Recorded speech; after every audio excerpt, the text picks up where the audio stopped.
Hey guys, it's Kathleen, your host here at Bitchy and Blue Glasses, and today we are going to talk about sex.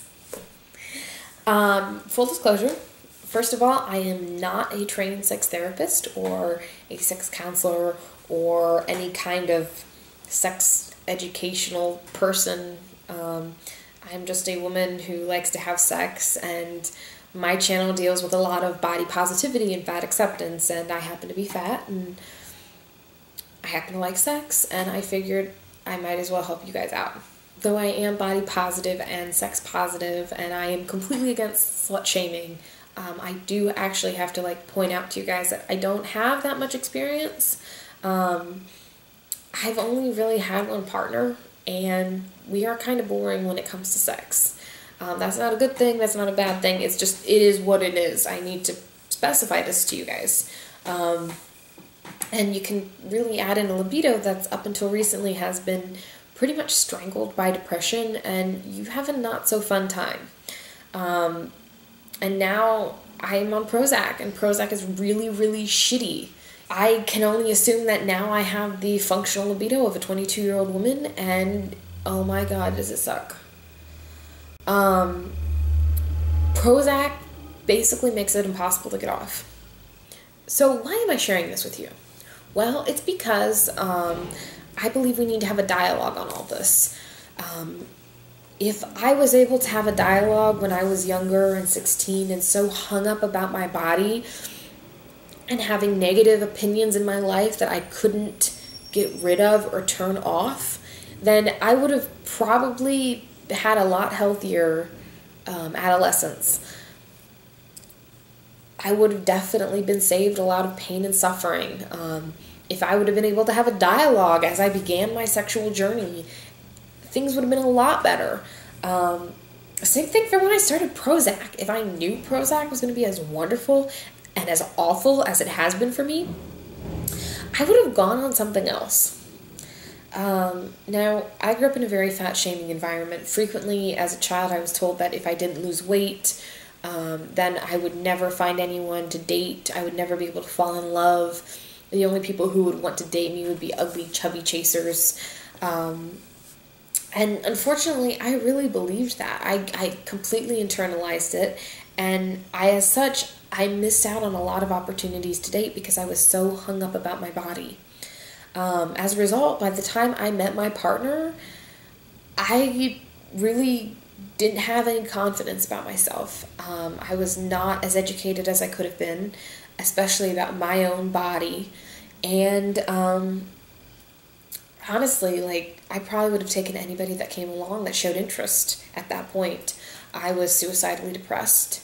I was convinced I was a whale when honestly I wasn't. You can see the pictures on my blog. I was actually not a whale at all. So body image was a really big problem. And this brings me to Hanne Blank's book, Big Big Love. And she actually, I guess, they did 2 editions of this book. This is the original edition and this is the revised edition. And when they revised it, I guess they were like, yeah, we're just going to check out everything we've done before. We're going to do something completely new.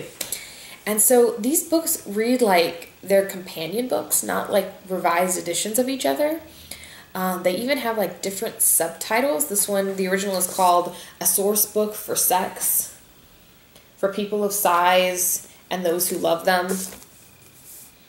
And this one is A Sex and Relationships Guide for People of Size and Those Who Love Them. So it kind of reads like they're 2 companion books.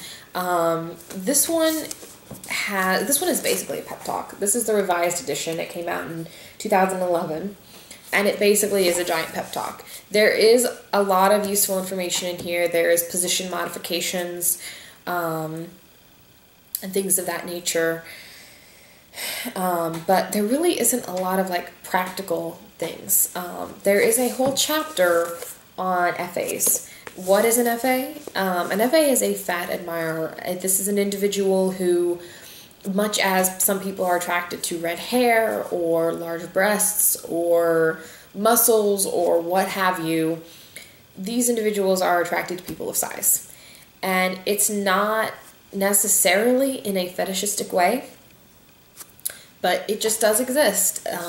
FAs are not necessarily feeders or feedies, which are individuals who initiate relationships with individuals of size in the attempt to get them to become larger by feeding them.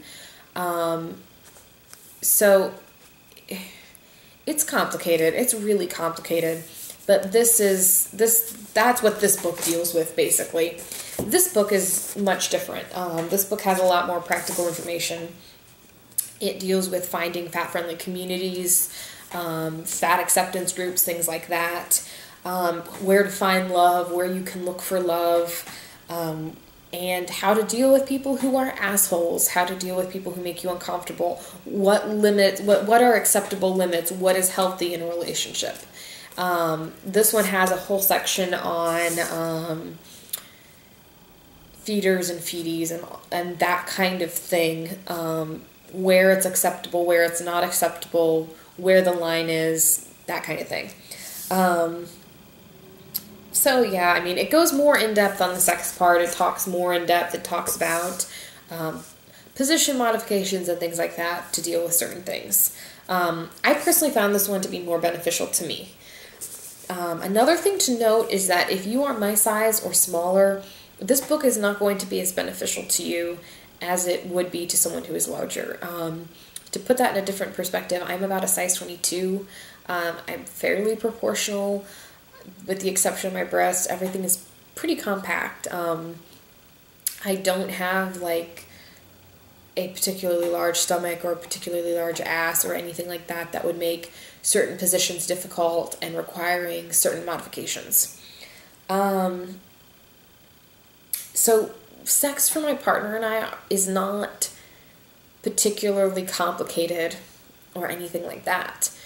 And generally speaking, we don't need these modifications. Thanks for watching, guys.